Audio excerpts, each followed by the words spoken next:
우리가 계속해서 이제 계시록을 보고 있습니다.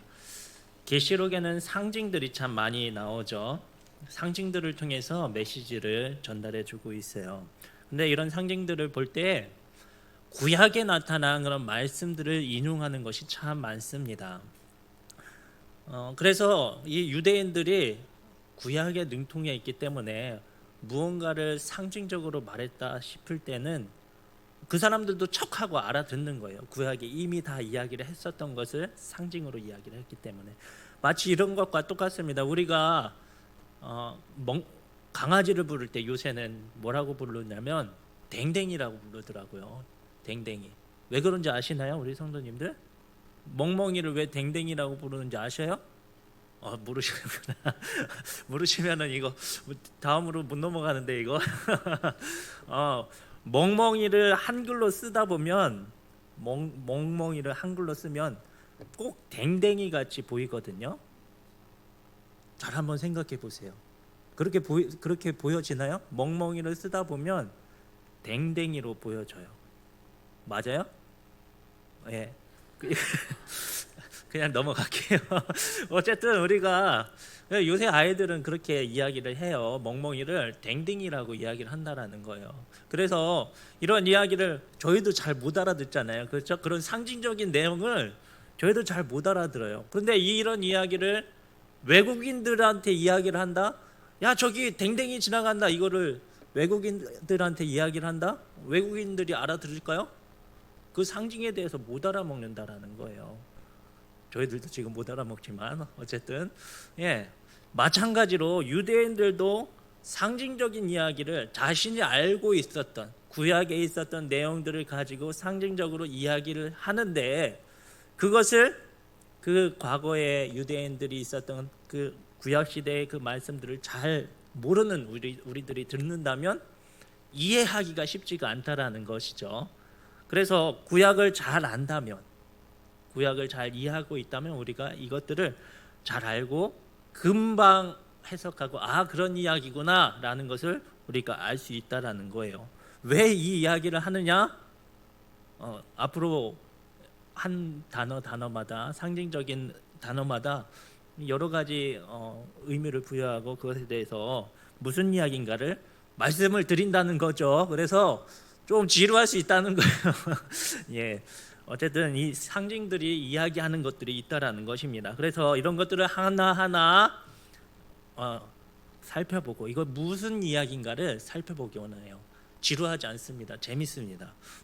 그래서 하나하나 살펴보고 이것들이 당시에 어떤 뜻을 가지고 있었는가, 그리고 오늘날 우리에게 어떠한 말씀으로 우리 어떤 뜻으로 알려주고 있는가를 우리가 살펴보기를 원해요. 첫 번째로 볼 것은 바로 고난당하는 교회에 대해서 말씀하고 있습니다. 고난당하는 교회가 고난을 당한다라는 것이에요. 요한이 우선 첫 번째 큰 이적을 보았다고 합니다. 큰 기적이라고 하면 막 놀라운 막 이런 어떤 능력들이 나타나는 것을 우리가 생각할 수 있는데, 기적이라고 하는 것은 어떤 증거, 미래에 나타날 어떤 표식 이런 것을 말해요. 그래서 그 증거, 표식을 보았는데 그것이 무엇입니까? 오늘 무엇을 보았어요? 이제 말씀을 한번 보시죠. 무엇을 보았죠? 1절에 보니까 하늘에 큰 이적이 보이니 해를 옷 입은 한 여자를 보았다라는 거예요. 한 여자를. 근데 이 한 여자가 조금 특이해요. 보니까 옷을 입었는데 해를 입은 거예요. 해를. 그리고 그 발 아래는 달이 밑에 있고, 그리고 그의 머리에는 멸류관이 있어요. 근데 보니까 12개나 되는 별의 관을 썼다라고 말씀하고 있어요. 자, 이 여인이 지금 입고 있고 보여지는 이 모습을 무엇을 뜻하는 거를 한번 보고, 또 여인이 무엇을 말하는지를 한번 우리가 살펴보기를 원합니다. 먼저, 자, 태양을 옷으로 입고 있다. 이것은 하나님의 어떤 속성과 닮아 있다라는 것입니다. 하나님이 시편 104편 2절에서는 하나님을 이렇게 말씀하고 있습니다. 주께서 옷을 입음같이 빛을 입으시고 하늘을 휘장같이 치시며. 하나님이 어떠한 모습을 가지고 있었다고요? 빛을 옷으로 입고 있었다라는 거예요. 그런데 오늘 말씀 보니까 이 여인도 뭐를 입고 있어요? 해를 입고 있었다라는 것입니다. 하나님의 속성을 가지고 있다라는 거예요. 하나님의 속성. 첫 번째, 여인이 어떠한 특징을 가지고 있다고요? 하나님의 속성을 가지고 있다라는 거. 그리고 뒤에 밑에 또 다른 것을 보니까 달을 밟고 있다라는 거예요. 발 아래 달이 있다라는 건, 그 당시에 달이라고 하는 것은 농사와 아주 깊은 관계가 있죠. 달을 연구하다 보면 밀물과 썰물을 알게 되고, 언제 씨를 뿌려야 되는지, 언제 추수를 해야 되는지 알게 된다라는 거예요. 그래서 이 바닷가나 강 하구뚝에 있는 사람들은 이 달의 움직임을 잘 관찰하고 잘 유심히 살펴보아야 됐다라는 것입니다. 그래서 시간이 언제인지, 때가 언제인지 달을 통해서 알 수 있었다라는 것이죠. 언제 추수해야 되는지, 이런 것들을 알 수 있었다라는 거예요. 그래서 달을 밟고 있다라고 하는 것은 시간을 주관하고 있다라는 것입니다. 시간을 주관하고 있다. 자, 이 여자가 첫 번째는 뭐였다고요? 금방 잊어버렸어요. 첫 번째 뭐였죠? 해를 하나님의 속성을 가지고 있었다고. 두 번째는 시간을 주관할 수 있는, 그렇죠? 시간을 주관할 수 있는 그 모습을 가지고 있었다라는 것이에요. 세 번째는 보니까 관을 쓰고 있는데 12개의 별, 그거를 관으로 쓰고 있었다라는 것이죠. 자, 12이라고 하는 것은 이스라엘 지파, 12지파를 의미합니다. 이스라엘을 의미해요. 그리고 별이라고 하는 것은 우리 창세기 14장 5절의 말씀을 보니까 언약의 자손들을 의미합니다. 그러니까 12별이라고 하는 것은 하나님이 선택하신 언약의 백성들이라는 것입니다. 그런데 이 사람들이 관을 쓰고 있어요. 여기에서 나오는 관은 승리의 면류관입니다. 승리의 면류관. 이 사람들은 승리한 하나님의 언약의 백성들이라는 것이죠. 그러니까 이 여인은 승리한 하나님의 언약의 백성과도 연결되어 있고 관련이 되어 있고, 하나님의 속성과도 관련이 되어 있고, 시간에 관한 통치권을 가지고 있다라는 것을 보여주고 있다라는 것이죠. 그럼 이 지금 세 가지와 관련된 마치 퀴즈와 같은데, 자, 이것은 무엇일까요? 네, 하나님의 속성과 관련이 있어요. 시간 가운데 계속해서 주관적으로 나타나고 있었어요. 주관하고 있어요. 시간을 주관하고 있어요. 그리고 마지막 한 가지, 하나님의 승리한 언약 백성들을 의미합니다. 네, 이것은 뭐냐면 교회를 의미합니다. 교회는 하나님의 속성을 가지고 있고, 하나님의 구약 시대의 흐름 가운데 교회가 계속해서 그 시간을 주도해 나갔어요. 그리고 하나님의 그 언약의 백성들, 승리한 백성들이 바로 교회라는 것이죠. 자, 벌써 이거 하나 넘어갔는데 쉽지가 않은 것 같아요. 그렇죠? 자, 이렇게 교회를 의미한다라는 것입니다. 그러면 이 여자가 아이를 배가지고 해산하게 되었다라고 말씀하고 있습니다. 2절의 말씀을 보니까 이 여자가 아이를 베어 해산하게 되매 아파서 애를 쓰며 부르짖더라. 여기에 나오는 아이는 그러면 누굴까요? 예수님이요? 예, 맞아요. 예수님이에요. 왜 예수님이냐면 5절의 말씀을 보니까 여자가 아들을 낳았는데 이가 누구라고요? 장차 철장으로 만국을 다스릴 남자. 철장이라는 건 세막대기로 모든 그 나라를 다스린다라는 것이에요. 모든 나라를 심판할 수 있는 그런 메시아라는 것이죠. 뿐만 아니라 뒤에 보니까 하나님 앞과 그 보좌 앞으로 올려져 간다라고 해요. 이 남자가 하나님 앞에 승천하시는 이가 누굽니까? 예수님이시죠. 예수님이시요. 메시아 되시며 하나님 앞에 승천하시는 이가 예수님이라는 것입니다. 그러면 다시 2절로 넘어가서 2절로 돌아가서 자, 여자를 교회로 그리고 아이를 예수님으로 우리가 넣어서 본다면 이렇습니다. 이 교회가 예수님을 배워서 해산하게 되며 아파서 애를 쓰며 부르짖더라. 예, 조금 이해가 안 되죠. 아니 그리스도가 교회를 낳았다라고 한다면 금방 이해가 돼요. 그렇죠? 그리스도가 교회를 낳았다. 베드로의 그 신앙 고백을 따라서 내가 이 반석 위에 교회를 세우리니 음부의 권세가 틈타지 못하게 하신다라고 하시는 그 말씀을 생각해 본다면 그리스도 후에 교회가 나왔다라고 하는 것은 이해가 되는데 오늘 말씀은 뭐라고 말씀하셔요? 교회에서 그리스도가 나왔다라고 말씀하고 있다라는 것입니다. 그래서 이게 쉽게 납득이 안 간다라는 것이죠. 그런데 이것을 어떻게 우리가 이해를 할 수 있느냐? 교회라고 하는 단어를 우리가 생각해 보면 알 수가 있다라는 거예요. 교회라고 하는 단어는 헬라어로 에클레시아라고 하는 단어입니다. 우리가 많이 들어보셨을 거예요. 에클레시아. 이거는 밖으로 불러내어진 무리, 밖으로 불러내어진 무리를 의미해요. 밖으로 불러내어진 그 무리, 그것이 바로 교회라는 거예요. 신약이건 구약이건 밖으로 불러내어진 그 무리는 교회라는 거예요. 그럼 구약의 교회는 어디에서 볼 수 있느냐? 첫 번째 교회는 바로 노아와 그 가족들을 보면 그것이 교회의 모습이다라는 것이죠. 노아와 그 가족들 어떻습니까? 하나님께서 그 땅을 보시고 한탄하시며 홍수를 내리실 때 노아와 그 가족들은 그곳에서 불러내셨다라는 거예요. 그곳에서 불러내셨다. 그래서 그들을 첫 번째 교회로 볼 수가 있다라는 겁니다. 아브라함은 어떻습니까? 아브라함도 마찬가지예요. 아브라함과 그 가족도 본토 친척 아비 집을 떠나 그곳에서 하나님께서 불러내셨다라는 겁니다. 또한 광야교회가 있어요. 광야교회. 하나님께서 애굽으로부터 하나님의 백성을 불러내신 것, 그것이 바로 광야교회라는 겁니다. 이거는 사도행전 7장 38절의 말씀에 직접적으로 나와 있습니다.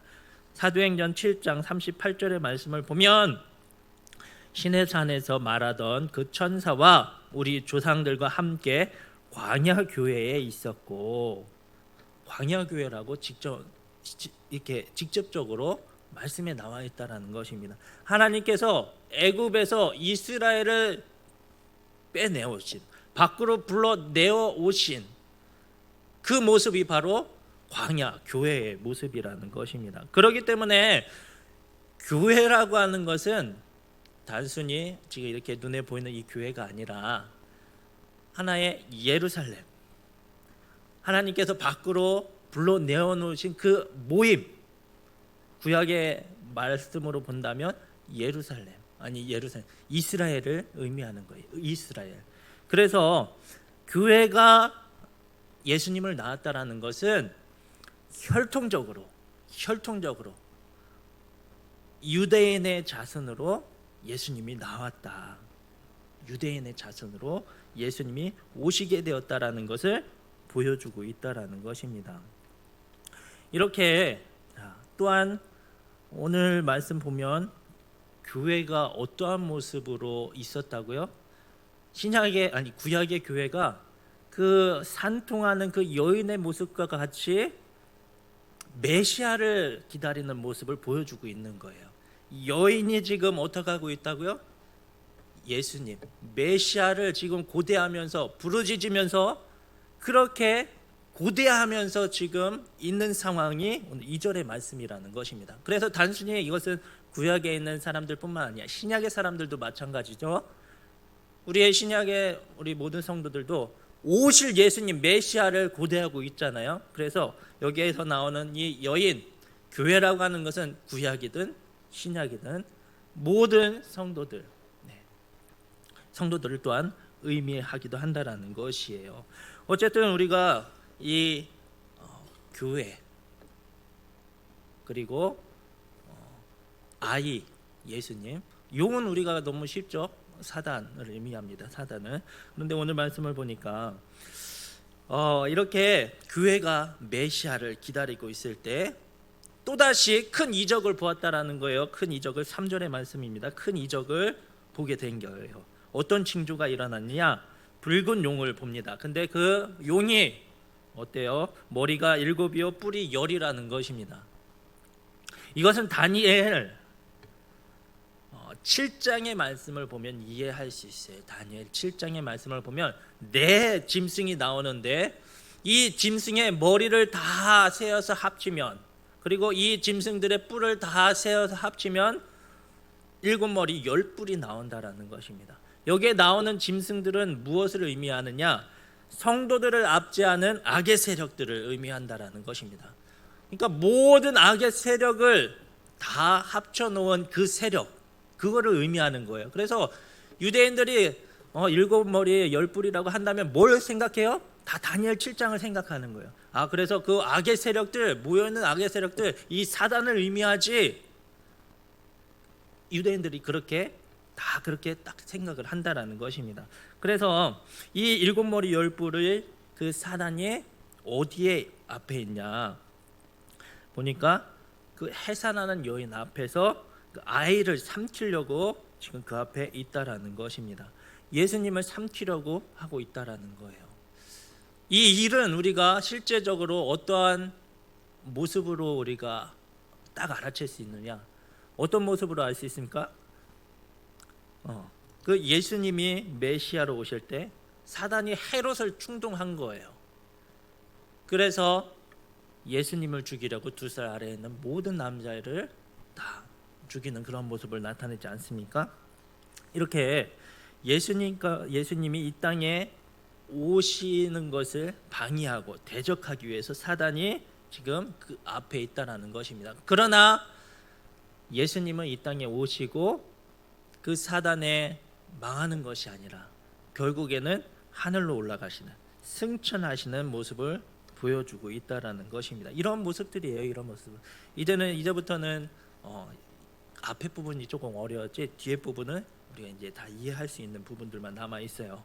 이렇게 하나님께서는 예수님을 이 땅 가운데 보내시고 그 구원의 과정을 이루시고 승천하게 하셨습니다.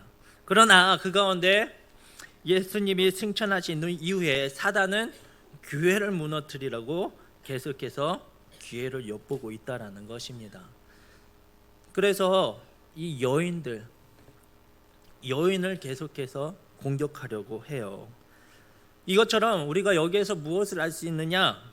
사단은 예나 지금이나 계속해서 교회를 무너뜨리려고 유혹하고 흔들고 계속해서 압박을 한다라는 것입니다. 우리가 그 가운데 서 있어요. 그 중심에. 우리는 그냥 가만히 순탄하게 그냥 살아가고 싶지만 결코 그럴 수 없다라는 것입니다. 항상 영적인 싸움이 우리들 눈앞에 있고 피할 수 없는 전쟁이 우리들 앞에 있다라는 것이에요. 그러면 어떻게 이 영적인 전쟁들을 해나가야 될까? 분명히 사단의 능력은 큽니다. 그 꼬리로 3분의 1 되는 그 능력, 그것을 막 다 해줍을 수 있는 능력이 있다라고 말씀하고 있죠. 사단의 능력이 크기 때문에 우리들 스스로의 능력으로는 그것을 감당할 수가 없어요. 그렇기 때문에 모든 전쟁에 하나님께 속해 있다라고 말씀하시고, 전쟁에 능하신 분이 하나님이라고 하셨고 강한 용사 되시는 분이 하나님이라고 하셨기 때문에 우리들은 누구를 의지해야 될까요? 하나님을 의지해야 된다라는 것입니다. 지금 눈앞에 사단이 있다 할지라도 사단을 주목하는 것이 아니라 우리들은 하나님을 주목하고 더욱더 하나님 앞에 서야 한다라는 것입니다. 그렇게 할 때에 하나님께서 우리를 양육하시고 우리를 예비하신 곳으로 인도하십니다.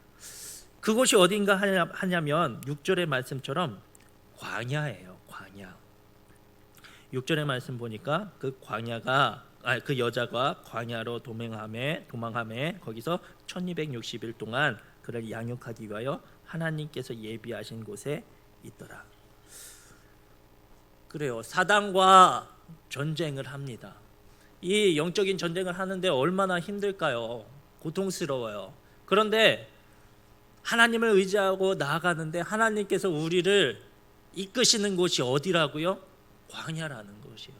아니, 더 풍성한 곳으로, 더 좋은 곳으로 보내주시면 좋겠는데 내가 싸우기 좋게 여러 가지 좋은 그 무기들을 주시면 좋겠는데 보내시는 곳이 어디라고요? 광야라는 거예요. 광야. 이것을 가지고 우리가 하나님 앞에 불평할 수도 있습니다. 하나님 왜 더 어렵게 만드십니까? 이렇게 영적인 전투를 함에 있어서 많은 능력을 더해 주셔야 되는 거 아닙니까? 하나님 왜 이렇게 힘든 일을 저에게 주십니까? 그렇게 광야 같은 세상을 왜 우리에게 이렇게 몰아넣으십니까? 우리가 불평할 수도 있다라는 것입니다. 그런데 그곳이 하나님의 양육을 받는 곳이고 그곳이 하나님의 도우심이 있는 곳이라는 것이에요. 왜 그렇게 말씀을 하셨을까요? 하나님이 우리가 이 광야 40년 동안 이스라엘 백성을 보면 우리가 그것을 이해할 수가 있어요. 이스라엘을 보면 어떻습니까? 그들은 광야를 걷고 있지만 실질적으로 하나님의 양육을 받고 있었던 거예요. 실질적으로 하나님의 도우심을 받고 있었던 거예요. 겉으로 보기에는 고난과 어려움이었지만 실질적으로는 하나님의 도우심 가운데 있었어요. 실질적으로는 모자람이 하나도 없이 그들이 살아가고 있었다라는 것입니다. 그들에게 어떠한 걱정도 없었던 거예요. 왜요? 하나님께서 함께 계셨기 때문에. 겉으로 보기에는 고난이고 우리들의 시선으로 보기에는 어려움이지만 실질적으로는 하나님의 도우심, 하나님의 인도하심, 하나님의 양육하심 가운데 하나님의 손 안에 있었다라는 것이에요. 이것은 어찌 보면 참 역설입니다. 욕설이 아니라 역설이요. 역설. 네. 죄송합니다. 역설이에요. 역설. 하나님께서는 우리를 어려운 곳에 보내셔서 오히려 더욱더 하나님을 보게 하십니다. 오히려 사단의 그 능력 하나님이 하실 수 있다라고 우리들에게 말씀하고 있다라는 것입니다. 사단을 이기는 그 능력이 우리들에게 없고 하나님께 있다라는 것을 보여주고 있다라는 것이죠. 지금 어려운 일 그리고 힘든 때를 지나고 있습니까?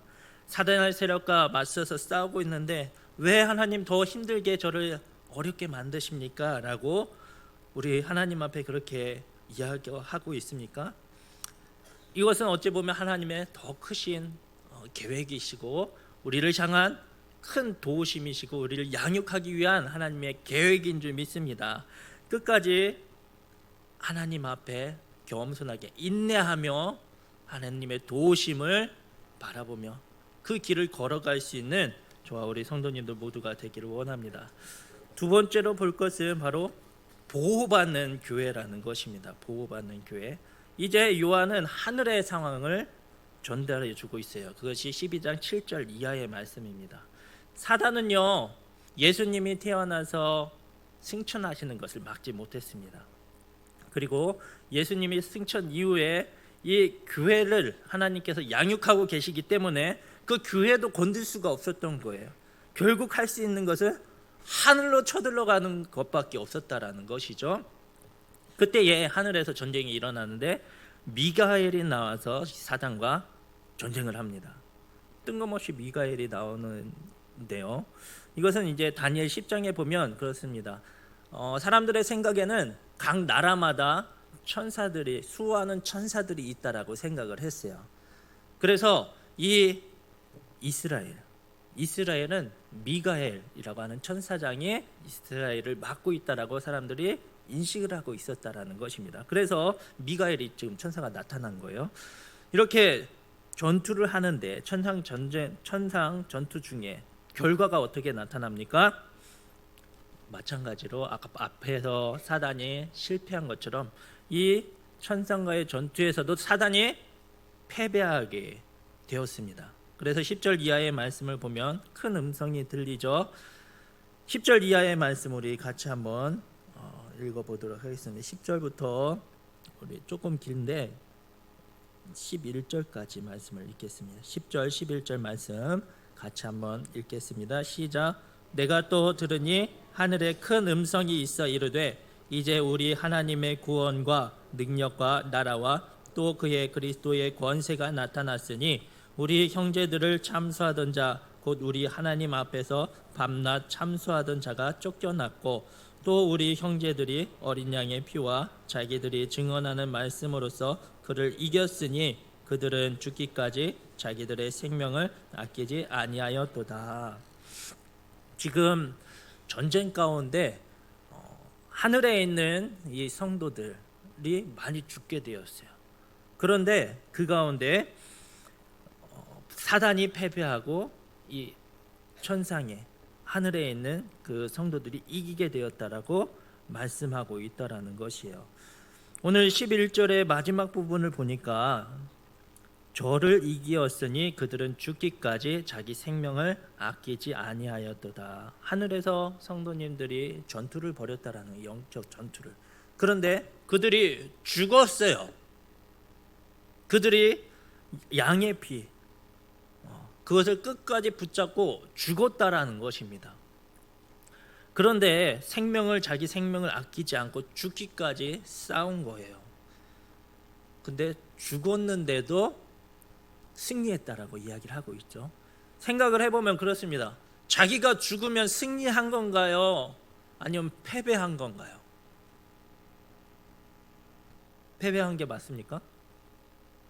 죽었으면 패배한 건데 오늘 죽은 사람에 대해서 패배했다라고 말하지 않고 그 천상의 승리가 있다라고 말씀하고 있다라는 것이요. 무슨 말이냐? 어떤 기독교의 역사를 지금 또 한번 말씀하고 있다라는 것입니다. 하나님께서는 처음 된 자가 나중된 자라고 말씀을 하셨죠. 그리고 높아지고자 하는 자는 낮아지라고, 자신을 낮추라고 말씀하셨어요. 마찬가지로 이것도 마찬가지입니다. 생명이 죽고 사는 것에 그 승리가 있는 것이 아니라 진리를 따라서 끝까지 수호하는 그 길이 승리하는 그것이라는 거예요. 진리를 끝까지 수호하고 죽는 것이 바로 승리하는 길이라는 것입니다. 그런 이유에서 우리 믿음의 선진들은 믿음을 저버리지 않고 말씀을 저버리지 않고 죽기까지 자신의 신앙을 지켰습니다. 이 말씀을 하고 있는 거예요. 그들이 죽었다. 예수 그리스도의 피를 끝까지 의지하고 믿음을 버리지 않았다라는 거예요. 그래서 사단과의 그 전투에서 승리했다라는 것이에요. 단순히 죽어서 그 승리의 패배가 아니라 그들이 예수 그리스도를 끝까지 믿고 그 믿음 안에서 그것을 믿음을 끝까지 지켰기 때문에 승리했다라고 말씀하고 있다라는 것입니다. 앞에 계시록 2장에서도 서머나 교회에서 똑같은 말씀을 하셨어요. 내가 죽도록 충성하라. 그리하면 생명의 관을 주시겠다라고 말씀하셨다라는 것입니다. 죽음이 실패가 아니라 생명의 관을 얻는 계기가 되었다라는 것이요. 우선 저희들도 이 말씀을 보면서 우리가 죽는 것이 사단과의 싸움에서 이기는 것이구나. 내가 죽는 것이 사단과의 싸움에서 이기는 것이구나. 내가 끝까지 말씀을 수호하고 복음 가운데 내 자신을 죽여나가는 것이 사단과의 싸움에서 승리하는 것이구나. 우리가 이것을 먼저 잘 깨닫기를 원합니다. 그래서 우리들의 삶 가운데 내가 사는 것이 아니라 내 안에 그리스도가 사시도록 날마다 나를 죽여나가는 그 일이 바로 하나님 앞에서 그리고 세상과의 싸움에서 우리가 승리하는 그 일인 줄 믿습니다. 날마다 그 일이 우리 가운데 일어나기 원해요. 그렇다면 하늘에서 승리가 일어났다라는 것입니다. 땅에서는 어떻습니까? 다시금 사단이 하늘에서 패배를 했어요. 그리고 이제는 더 이상 갈 곳이 없는 거예요. 하늘에 자리가 없는 거예요. 이제는 땅으로 내려올 수밖에 없어요. 땅에는 또 누가 있습니까? 그때에 남은 여인이 낳은 남은 사람들이 있습니다. 교회들이 있다라는 것이에요. 이 사단이 끝까지 발악을 하는 거예요. 처음에 예수님을 이 땅에 오지 못하게 이렇게 방해를 했지만 실패했어요. 두 번째 이제 하늘에 올라가서 천상에 싸움을 했지만 또 패배했어요. 이제 다시금 땅에 내려와서 교회를 또 괴롭히지만 이제는 어떻게 됩니까? 어떤 일이 일어나죠?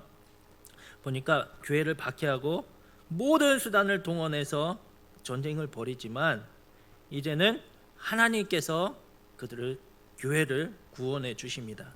14절의 말씀을 우리 같이 한번 읽겠습니다. 14절의 말씀은 우리 같이 한번 읽겠습니다. 시작.